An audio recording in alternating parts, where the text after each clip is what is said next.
Yes, yes, yes, we are back into the tens, baby. Guys, hit the intro. Welcome everybody back to Boost Emotion, guys. Good morning, good afternoon, and good night. Thank you.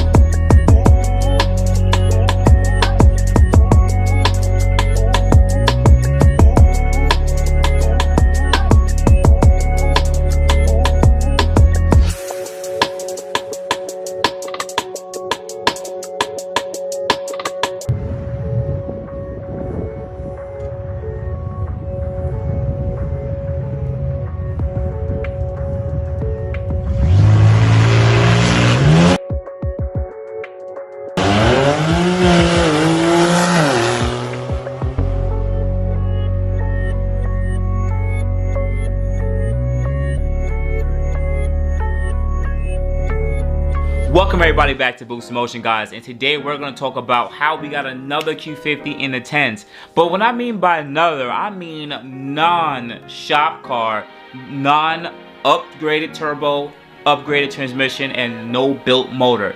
Yes, so let's go. Let me break it down a little bit for you guys. So we have a few Q50 Q60s that were already in tens other than shop cars. Shop cars are pretty much, let's say, AMS, Z1 Motorsports have their own shop car. Non-shop cars is pretty much customers like us. Now, shout out to Derek Romero, Vincent, and a few others who have gotten to tens with upgraded turbos on this platform. But Daily Q50 is one of the first people to be able to get into tens on pretty much stock turbos, untouched, stock transmission, and stock motors. So this is great. Now, you guys, I'm going to try to give you a modification list on what he did. And he'll probably comment below because he does watch my videos. So if he does comment below with some of the information, I will pin his comment. But anyways, let's move forward. Let's talk about it. Number one, he was tuned by AMS Performance. Like I always tell you guys in all my other videos, tuners will be tuners results will always be different. AMS is one of the tuners for the Q50 Q60 platform, VR30, and also they pioneer a lot of the parts and information that we need for this platform. So shout out to AMS for doing this for another non-shop car. But anyways, let's talk about this modification list. He has a 2016 Q50 all-wheel drive premium. Notice, not a red sport. This is shade to the red sport guys. His modification list is he was tuned on E30 mix. So pretty much he had a higher percentage of E85 to his 93 fuel. If you guys don't know what why would you add a bit of E85 to your 93 fuel? This allows your octane level to go a little higher, which means you're less prone to knock. So E30 mix will probably be very comparable to like a 95 octane, somewhere around 95, 96 octane from what I believe. Now, he also has AMS low pressure fuel pump. This low pressure fuel pump just allows you to pretty much pump more fuel. The stock fuel pump is pretty much not sufficient when you want to go with a higher E level. Two, he has AMS intakes. Of course, I've talked about AMS intakes in the past, and AMS intakes is, you know, I think they're pretty good. They're a little pricey, but there's no other intakes I can say on the market that are comparable.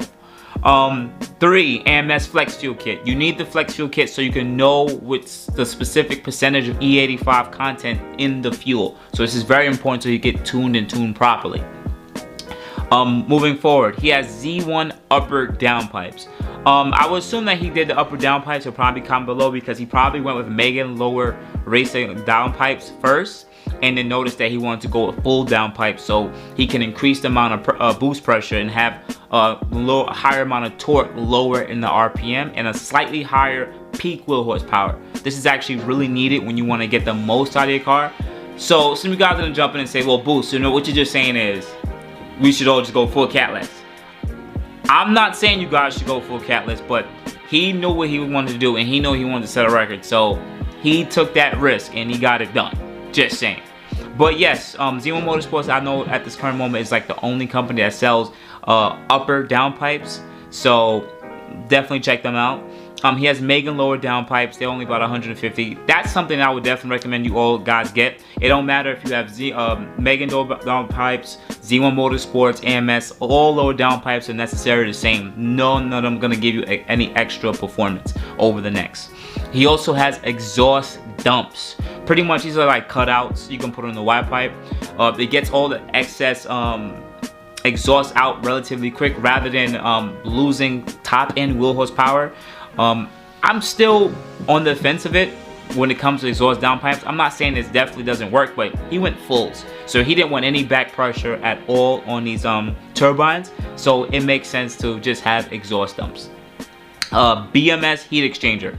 Once again, this shows you guys that you don't need to have the most expensive heat exchanger on the market. I mean, yes, he could have went with a larger capacity heat exchanger, but he went with a Berger Tuning one, which is actually pretty dope. So shout out to Berger Tuning, Berger Tuning Motorsports for that heat exchanger.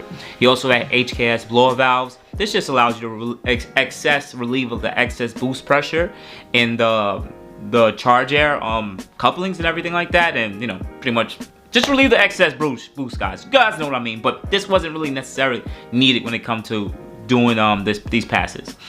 He had Z1 subframe collars. I don't have too much information on it, but from what I know, it just stiffens up the subframe a lot more. Next, he had a Vorsteiner VFF 108s. His offset was a 18 by 9.5 plus 40 offset. These are some of the offsets I already told you guys about. And he had Firehawk Indies.